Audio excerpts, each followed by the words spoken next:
Good day, class. It's Sir Capistrana again, and welcome back to another discussion here in Math 1 Statistics.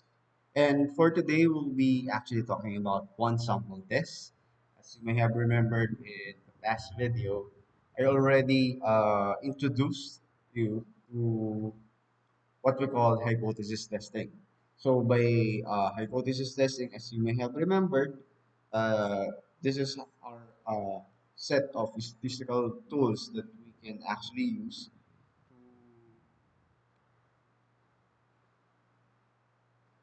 we can use to in making statistical decisions using experimental data. So by hypothesis testing, this is basically assumption that we make about the population parameter, wherein if we have some experiments or some research or some data gathering that we want to know whether the data that we gathered or the parameters or the statistic that we gathered from that observation, we are checking if it is also true for the population. So here is one of the specific hypothesis testing method that we can use for hypothesis testing. And for today, we will be talking about what we call one sample say test. Okay, so by one sample say test, this is actually a statistical test for the mean of a population which is applicable to interval and ratio data. So, ibig sabihin, for this test, we are actually looking into the difference or kung may difference ba yung ating data from the mean of the population. So, for this one, we are actually just talking about the mean. So, halimbawa, average na fish stock dito sa Zambales, yung nakuha mong data. Pwede bang i-reflect na noon yung mean ng sa buong population or sa buong Pilipinas ng fish stock?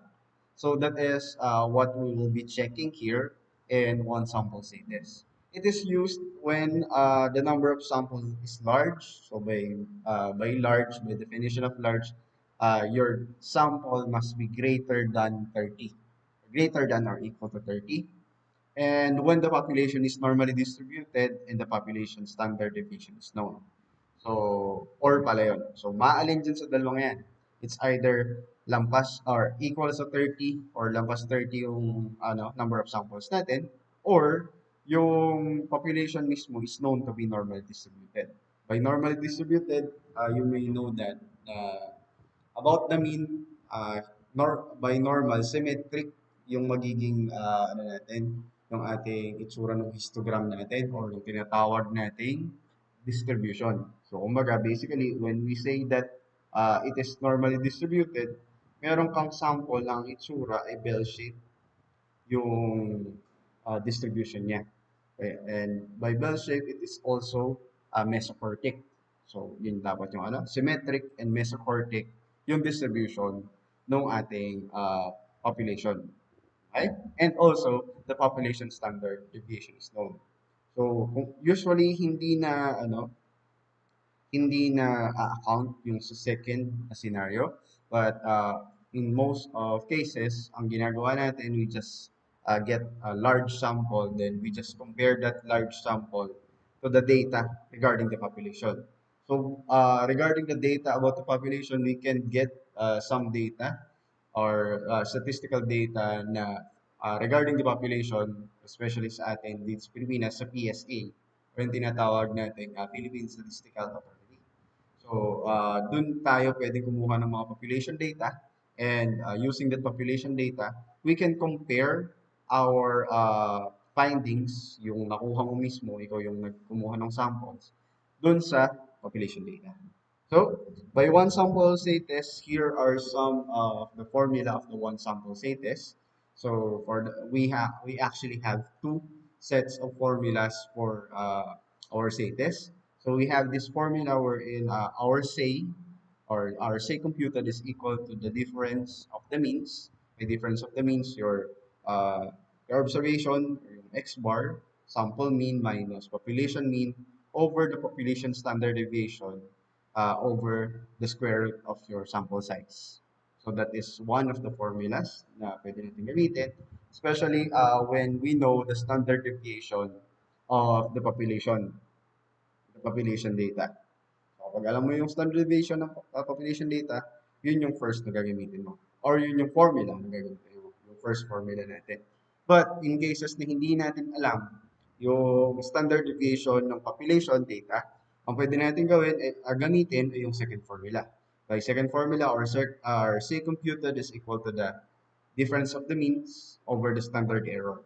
By difference of the means, you have there your observed or your sample sample mean minus the population mean over the standard deviation, which is the sample standard deviation, divided by your square root of uh, your sample size. Okay? So, yan yung mga kailangan nating formulas for this one sample say test. Okay? So, in one sample say test, here are some assumptions na kailangan nating consider when using this one sample say test. Subjects or samples are randomly selected. Hindi pwedeng convenient sampling ang ginamit natin. Population distribution is normal. The population mean should be known. Yun yung isa talagang dapat lagi nating alam. Dapat alam natin yung population mean. And usually natin nakuha yung population mean na yan, pwede nating i-check sa PSA or sa iba pang data banks na pwede nating i-check. Or also, cases of the samples should be independent. By independent, dapat walang relationship or walang weight or walang effect yung isang sample mo dun sa iba pang sample. Okay? And also, sample size should be greater than or equal to 30. Yun yung isa sa pinaka-importante dyan. Lagi dapat, when we are using our one sample say test, uh, we should have a sample size that is greater than or equal to 30. So, maaari may mga nagtatanong sa inyo, paano sir kapag hindi greater than or equal to 30 yung sample size natin? We have other tests para dun sa mga ganong types ng scenario. Okay? So in that, let's look into the procedures of our one sample say test. So, hindi naman ako nagmamadali. Okay. But basically, when we talk about the one sample say test, kung makikita nyo, yung format na sinabi ko last video para sa klase natin dito sa Math 1, halos same lang yung sinusunod nating format. Wherein, kailangan mo muna yung hypothesis mo, kailangan mong iset yung level of significance na gagamitin mo, tapos kukunin mo yung critical value ng Z. Minsan, nakahiwalay yung na step yung pagkuha ng critical value of Z. Also, we need to calculate the sample mean X bar for one sample test. By that, kailangan mo mismong compute yung mean or yung sample mean mo. Then, you need to calculate the value of one sample say test using the formulas given earlier. Yung Z computed is equal to the difference of the mean over the standard error. Depende doon kung alam mo yung population standard deviation or hindi, kung alin yung gagamitin mo. And also, you must have this statistical decision for hypothesis testing. So, mapa one-tailed man or two-tailed yung test mo. Ang nangyayari, we have this scenario wherein we have this, say, if your say computed is less than the say critical, do not reject the null hypothesis. And in scenarios naman na greater than yung Z computed mo sa yung Z critical, you must reject your null hypothesis. And lastly, you need to state your conclusion. As you may notice, parehas lang yung system na sinusunod, parehas lang yung steps na sinusunod dun sa nung inintroduce ko sa inyo, yung procedures or yung steps kung paano tayo mag-conduct ng hypothesis testing wherein same system, hypothesis, uh, level of significance, critical value, compute for your parameter. For parameter, we will be using the sample mean here. Also, kailangan natin gamitin yung test, i-compute natin yung test, natin, para makuha natin yung ating rejection and non-rejection regions. Tapos, after nun, yung test statistics natin, which is yung Zay computed, tapos gagawa na tayo ng statistical decision, then conclusion. Yun yung system na sinusunod natin when we are dealing with hypothesis testing. And for this scenario, sa one sample Zay test, ganun din yung gagawin natin. Okay? So in that, let's have some examples. I actually have here two examples. And in these two examples, we will be having one that is one-tailed and another one which is two-tailed. So, yun yung consideration natin. Okay, so in that, let's go on to our examples. So for our example one, we have here this scenario. So a researcher reports that the average floral and faunal density of marine protected area is more than 63,000 individuals. A sample of 35 MPAs or marine protected areas have average floral density of 65,700. At alpha, 0.01, thus the claim that the average faunal and floral density of MPAs is more than 63,000 individuals. So and the standard deviation of the population is 5,250 individuals. As you may see here, wala na tayo kailangan masyadong i-compute. Doon lang tayo sa ating test parameter na lang. Kasi given na yung ating sample mean, given na yung ating population mean, given din yung ating standard deviation. So, kailangan na lang natin i-follow yung steps para mas makita natin yun. And in here, ang una muna nating magandang gawin i-identify muna natin yung ating mga given. So, ang unang given natin dyan, we have here our X bar or our sample mean, which is actually 65,700. So, bakit yan yung naging sample mean natin? As you may notice here, a sample of 35 MPAs. So, sample yung data na yan. Okay? And we also have a population mean here, which is binigay dito sa unang sentence natin, which is 63,000. Okay? Also, swerte-swerte tayo, meron tayong population standard deviation which is given by sigma, yung ating 5,250. Okay? And also, we have here a sample size which is 35.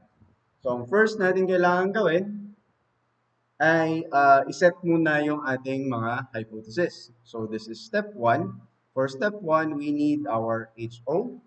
For our HO, ang sabi lang natin dito, ang claim natin dito, kailangan natin i-check kung yung average faunal density ba ay greater ba sa ating 63,000 individuals. So greater, ibig sabihin, greater than yung gagamitin natin.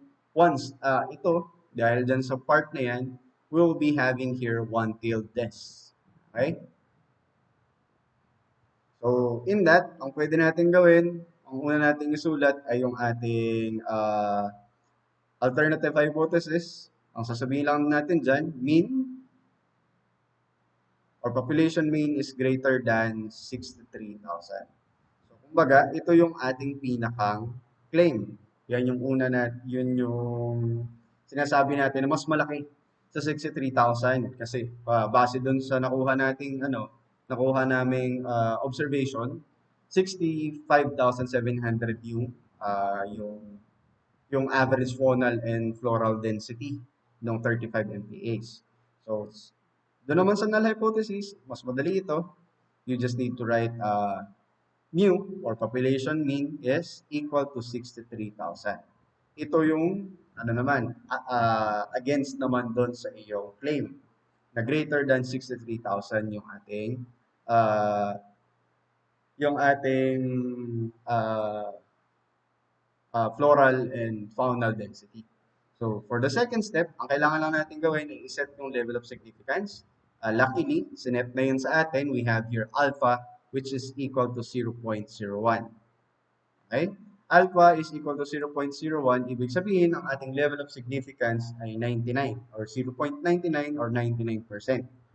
Okay? So, paano ko yung ginawa? Ang ginawa ko lang, 1 minus yung alpha So, makukuha mo na yung iyong confidence level. Okay? So, ang sabi dito, we need to find the critical value of Z. So, paano yun? Paano natin gagawin yun? So, for the critical value of Z, we will be actually using the same table na ginamit natin dun sa regression analysis natin. So, yun yung nandito. So, dito nyo actually pwedeng makuha yung Z nyo. Okay? So, ang sabi natin, gagamitin natin yung Z dito. So, as you may notice here, dito sa may baba, makikita nyo dyan na meron siyang Z value dyan. Okay? And, saan natin kukunin yung ating one tail? Alin dyan? Ito bang 0.00? Ito bang 0.674? Alin ba dyan sa mga yan? So, ang pwede nyong gawin actually ay check nyo yung sa may one tail na yan. Nakikita nyo ba kung saan nag-hover yung mouse ko? Dito sa one tail. Okay? And hanapin nyo yung inyong alpha. Ang alpha natin kanina ay 0.01. Okay? Then, pag-cross mo lang yun, yung 0.01 at saka yung iyong Z, you will see here that you will have a value which is itong ating 2.326. So, yan yung gagamitin nating alpha. Yung ating 2.326. Or yung Z, natin. So, bale, ang Z critical natin will be equal to 2.3, ano na ba yun? 26. Okay, so we're done with step 2. Ang next na lang natin kailangan gawin ay i-calculate daw natin yung sample mean. Luckily, binigyan na tayo ng sample mean. Ang sample mean natin ay equal to 65,700. Okay? So, in that, tapos na yung ating step 3.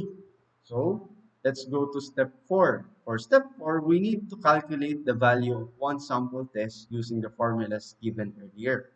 So, for this one, dalawa yung choices natin. Sabi natin kanina, yung isang pwedeng gamitin natin ay yung Z is equal to the difference of the mean, which is sample mean minus population mean over sigma divided by the square root of our sample size. Or pwede rin natin gamitin yung Z is equal to the difference of the means over the standard error, which is equal to this. So, ang kaibahan lang ng dalawang yan, ito ay sample standard deviation, ito ay population standard deviation. And in here, we are actually given the standard deviation of the population. So we will be using this formula. Okay? So you just need to key in all of the values na meron tayo. So for that, we will have their say is equal to our sample mean, which is 65,700 minus 63,000 all over our standard deviation, which is 5,250 divided by the square root of n, which is actually 35. So, dyan nyo na makukuha yung ating say computed. So, paano natin gagawin yan? Siyempre, pwede kayong gumamit ng calcul. Hindi ko naman sasabihin na i-manual nyo yan, di ba? Kasi medyo mahirap gawin yon. So, ang pwede natin gawin, ay kunin nyo muna yung nasa taas. So, you'll have their 65,700 minus 63,000. Okay? So, equal nyo lang yan. So, you'll have 2,700. 2,700 yung nasa taas. You just need to divide that with 5,250. Okay? Then, paano yung sa square root of 35, sir? Ito, shortcut. Pwede nyo gawin, i-multiply nyo siya doon sa square root ng inyong n. So, bakit ko ginawa yun? Pakita natin mamaya. In any case, if we just press equal here, we will have here 3.043. Okay? We'll have here 3.043. So, yan yung magiging S computed natin. So, balikan ko lang. Sir, bakit mo minultiply yung mga pangyayari? Kasi basically, class, if you have here your A, then yung meron kang B divided by C. Ang nangyayari dito, class, kung maalala nyo, yung sa reciprocals, Mangyayari dyan, you will have there A over B over C. So, para matanggal mo tong C, ang pwede mong gawin, mag-multiply ka lang ng reciprocal ng 1 over C na yan. Kasi ang itsura, magiging itsura niyan, magkakaroon tayo dyan ng A times C all over B. Kaya ang ginawa natin, yung 27, yung A yun, divided by 5,200, which is yung B, multiplied to C, which is the square root of our n. Okay? That is, yun. Kung ma-miss natin yung sa algebra, ganyan natin siya gagawin. Okay? But in any case, ang pwede na natin gawin ay move on tayo sa step 5. So you may notice here for step 5, kunin lang natin yung say critical natin or say computed pa lang muna. Ang say computed natin ay 3.043. Tapos isulat natin yung say critical natin which is 2.326. So kung makikita natin, alin ang mas malaki? Mas malaki itong ating 3.043 kesa ron sa 2.326. So yan yan. And as you may notice here, our T computed, nag ko na lang yun na T-comp, is actually greater than our T-crit or T-critical. So, pag ganyan ang scenario, magpo-fall tayo dito sa decision rule na to, and we need to reject HO. So, in here, we reject our null hypothesis. So, by rejecting the null hypothesis, we will be having uh, this alternative hypothesis. So, ang gagawin na lang natin dyan, final step, we just need to state the conclusion. Ilalagay lang natin dyan at alpha is equal to 0.01. The average faunal and floral density is greater than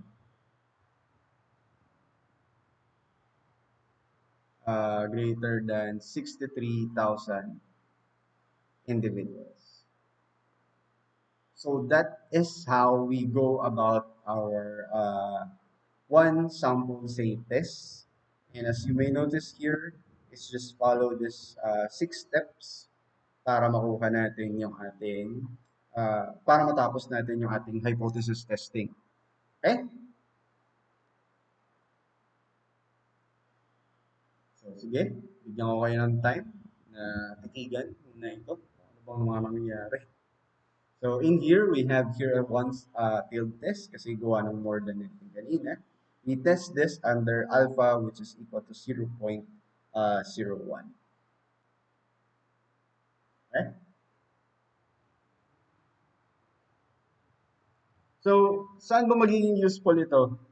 So, magiging useful ito actually class kapag kayo ay nagkaroon na ng mga subjects na kayo ay magko-conduct ng research. Kasi hindi naman enough na mapakita nyo kung ano yung scenario or ano yung data na pinapakita or makikita dun sa sample size ng nagawa nyo. Kailangan nyo i-compare yung data na nakuha nyo dyan sa samples nyo sa data na mayroon sa population or kung ano yung standardized data. So, ito yung pwede nyong gamitin na way para gawin yun. Kailangan nyo lang consider lahat ng mga pinag-usapan na natin dito sa klase natin or you need to determine the sample size using an error or standard error. So, yung error na yun din yung gagamitin nyo para makompute yung dito sa hypothesis testing nyo. So, kumbaga, kung halimbawa, ang ginawa nyo sa Slovens nyo, ang ginawa nyong standard error is 5%, kailangan yung alpha na gagamitin nyo sa inyong hypothesis testing is 0.05. So, ganun yung scenario na dapat i-follow natin regarding sa hypothesis testing. Mas maganda kung ganun ang gagawin nyo.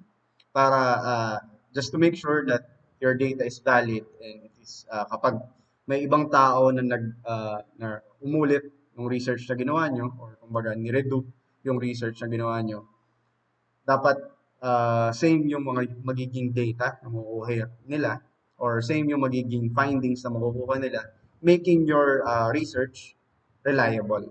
So, yun yung isa sa mga significance nitong hypothesis testing natin. Okay? So, let's go on to another example, which is actually a two-tailed test. So, for this one, as you may notice here, the number of, the problem is the number of BS fishery students in every university is 50, the average number. A random sample of 32 universities in the Philippines, gusto mong i-check kung 50 nga ba talaga, had a mean of 53 students and a standard deviation of 10. Is there a sufficient evidence at 0.05 level of significance that the average number of students in university differs from the average in every university? Okay? So, ang ibig lang niya sabihin, dun ba sa 32 university na sinabi mo, iba ba yung mean na nakuha mo uh, in comparison with the data na mayroong 50 na fishery students sa lahat ng universities.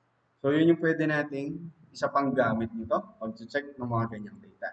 So, ganun lang ulit. Sulat lang muna natin ulit yung ating mga data dito.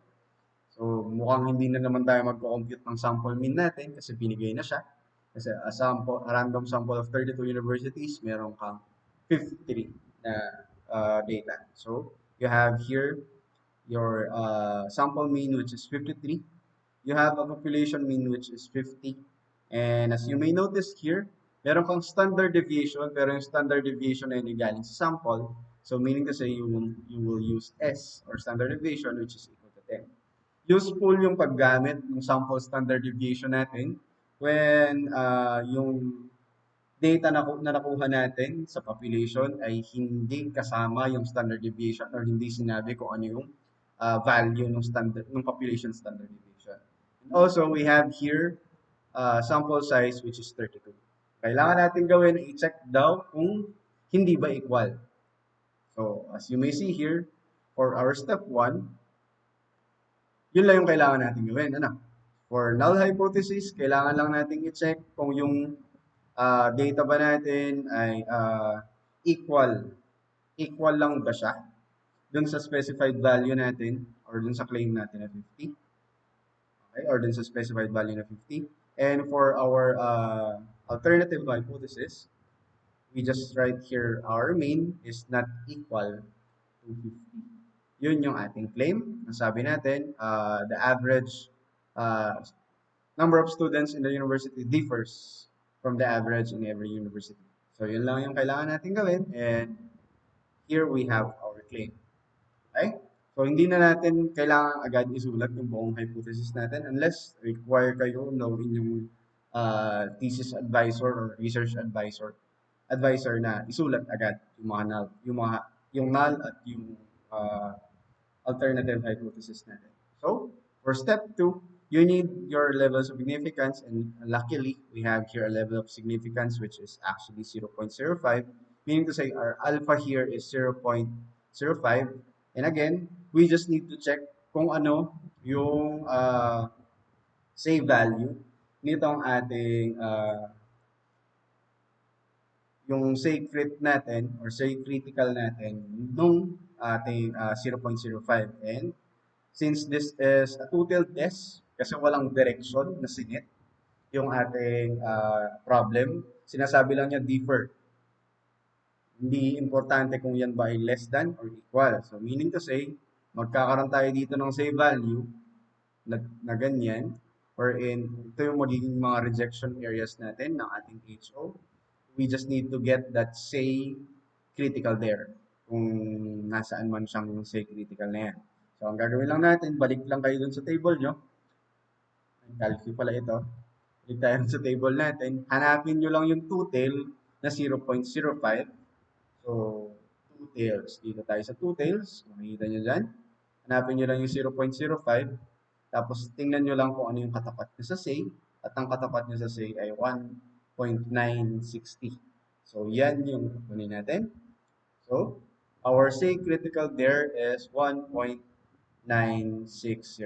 Ang ibig lang sabihin nito, ang mga rejection area natin ay kapag siya yung say computed natin ay less than dito sa ating 1 negative 1.96 kapag nandito siya sa parteng ito. And or andito siya, greater siya dito sa ating positive 1.96. Okay? So, saka lang natin i-reject yung ating null hypothesis. Kapag sila ay mag-fall dito sa ating shaded area na to. So, for step 3, we just need to compute for the sample mean of our one sample test. Hindi na natin kailangan gawin yon. Binigay na sa atin yung problem kasi andyan na yung ating 53. And for number 4, we will be using the formula. And since ang binigay sa atin ay S, we will be using the formula same is equal to the difference of the means or the standard error na sample standard deviation yung gagamitin natin. Okay? Okay, so in that note, substitute na lang natin. Ang x bar natin ay 53. Ang mu natin ay 50. Ang ating standard deviation ay 10. At ang ating sample size ay 32. Okay? And compute lang ulit natin to using calculator. So we'll have here 50 minus 53 minus 50. So that is 3. Huwag nyo na namang i-compute yan. Ganyan na lang kaliit yung difference. Ano? So we'll have here 50 divided by 10. Okay, multiply lang natin yon sa square root ng 32. Okay? So as you can see here, nandiyan na yun. 3 divided by 10 times the square root of 32. So pag equal natin ito, we will have here a value which is 1.670. Okay, sorry. So we'll have here 1.670. Okay? So, as you may notice here, kung yung mean natin ay nasa say is equal to 0, ang ating 1.67 ay maglalayo within dito siguro. So, that will be our 1.670. And as you may see here, siya ay within dun sa rejection region natin. So, for our step 5, okay, pwede na nating ilagay dyan agad na reject HO. Hindi pala. Do not, sorry, do not reject HO. Ito nga palang rejection area natin. And non-rejection area ito. Ibig sabihin, since nandyan siya sa loob, do not reject HO. So kung gusto nyo pa rin gamitin itong format na ito, as you may notice here, sulat mo muna yung say computed mo, which is 1.670. Sulat mo lang yung say critical, which is 1.960. As you may notice, 1.670 is actually less than our 1.960. As you may notice here, ito yung pa-follow niya, so do not reject HO. Okay? So for the conclusion, you just need to write your conclusion there. Ang sasabihin lang natin, do not reject HO. Ibig sabihin, the average number of students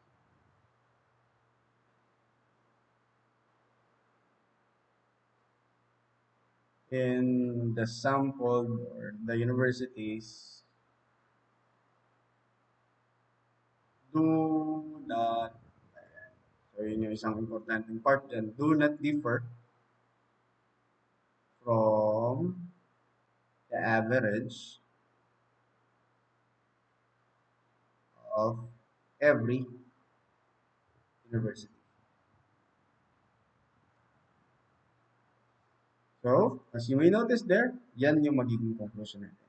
So, bigyan ko lang ulit kayo ng time na tingnan, natitigan ito para magkaroon kayo ng idea kung paano natin.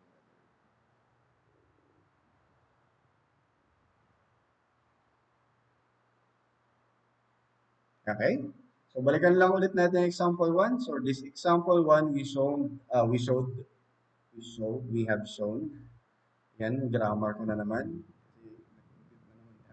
But anyway, we have shown here an example which is a one-tailed test wherein we show that at alpha, which is equal to 0.01, the average faunal and floral density is greater than 63,000 individuals. And for this scenario naman, which is ito, ang nangyayari dito, nag-reject tayo ng HO kasi greater than yung say computed natin. Bakit T yung sinunod ko dito?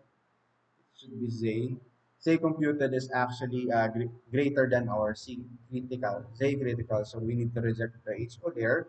And for this example number 2, nagkataon na yung ating Z computed is less than our Z critical.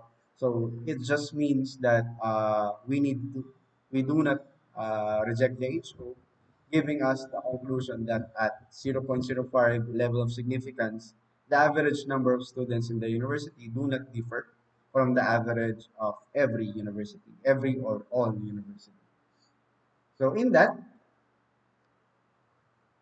that will be all for this video. So you may expect a quiz next meeting, which is on Wednesday. In that, have a good one. Goodbye.